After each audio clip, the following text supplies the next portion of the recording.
Je vais vous parler de la communauté juive de France, un sujet qu'il faudrait aborder sans trop de préjugés, à savoir que nous avons un problème d'immigration dans la communauté juive de France, tout comme la France a un problème d'immigration. Alors, généralement, on n'ose pas poser le problème de cette façon. On n'ose pas dire oui, il y a une immigration, oui, mais malgré tout, c'est un fait. De même qu'il y a une immigration francophone à partir de l'Afrique vers la France, il y a au sein de cette immigration francophone une immigration juive francophone de l'Afrique également vers la France. Et comment ça se passe, cette immigration? Est-ce que ça se passe de la même manière? Est-ce qu'on peut dire que l'immigration juive d'outre-mer, j'aime bien l'expression d'outre-mer, les judaïsmes d'outre-mer, en l'occurrence la mer Méditerranée, comment elle s'est organisée au cours des 50 dernières années, et comment l'immigration non juive d'outre-mer, d'Afrique du Nord et d'Afrique plus au sud, l'Afrique noire notamment, comment ça a fonctionné. Alors, je vais simplement parler du premier cas de figure et je vous laisse réfléchir vous-même sur en quoi ça peut constituer un modèle pour l'autre cas de figure. Alors, on ne peut pas contester le fait que l'immigration juive d'outre-mer, celle des judaïsmes d'Afrique du Nord, des judaïsmes de milieu musulman, de milieu colonial, elle s'est effectivement implantée en France, en métropole, fortement. Et même qu'elle a pris en quelque sorte le leadership, quelque part, de la communauté juive française dans son ensemble, comme le montre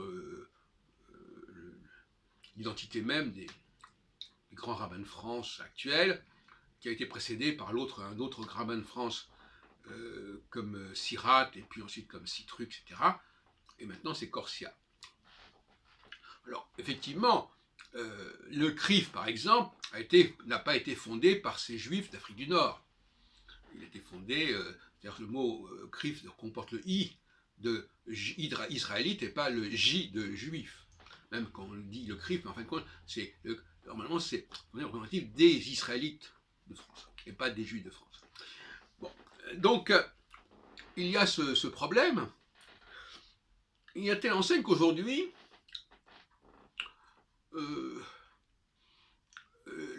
la souche française du judaïsme, j'appelle ça la souche Rhin-Rhône, c'est-à-dire Alsace-Provence, n'a pas de statut reconnu, n'a pas de présence particulière.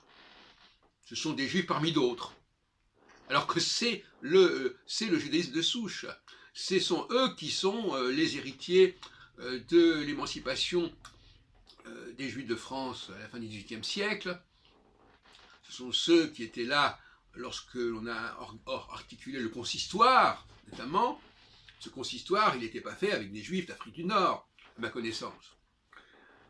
Il est fait notamment avec les juifs de l'Est de la France, d'Alsace-Lorraine, dont je suis moi-même issu, étant également issu d'ailleurs des juifs de Provence par mes grands-parents maternels. Donc,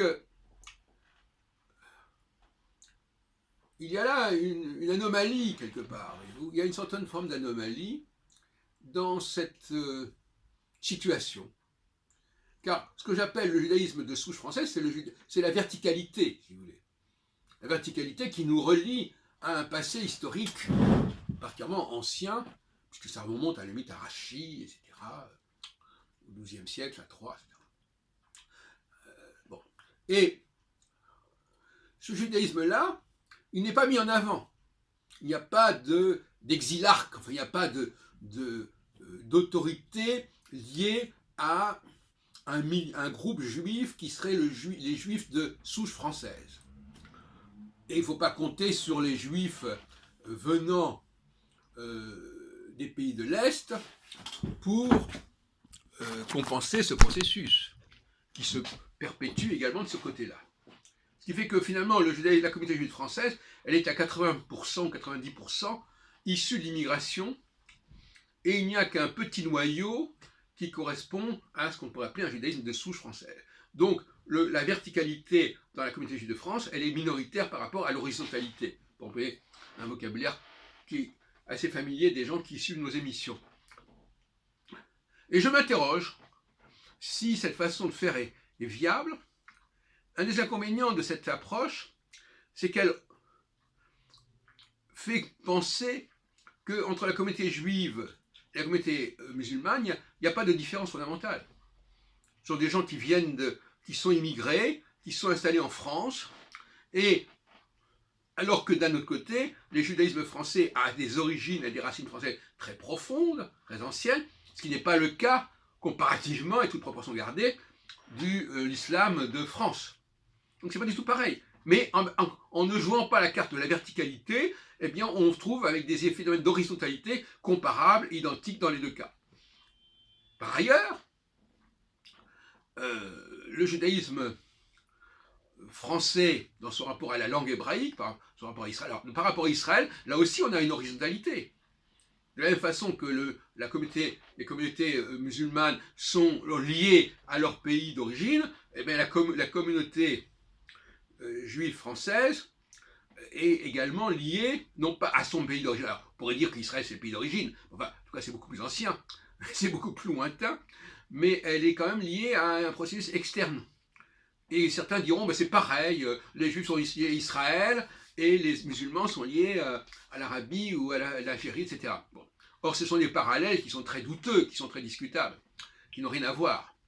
Une des raisons, d'ailleurs, c'est que, par exemple, les Juifs de France ne parlent pas vraiment hébreu, lisent vaguement l'hébreu à la synagogue, mais ne le comprennent pas vraiment, ne s'expriment pas dans cette langue-là, alors que chez les musulmans, l'arabe est une langue beaucoup plus présente, non seulement dans la religion, mais même dans la vie quotidienne, ou si ce n'est pas l'arabe, c'est le kabyle, etc.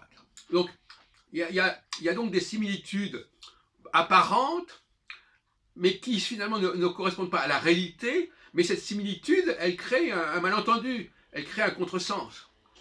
Et je suis favorable à ce qu'il y ait un changement de ce point de vue-là, et que par conséquent, l'on reverticalise la communauté juive de France, qu'on mette à sa tête des juifs d'origine rhodanienne ou rhénane, plutôt que des juifs d'Alger ou de Varsovie.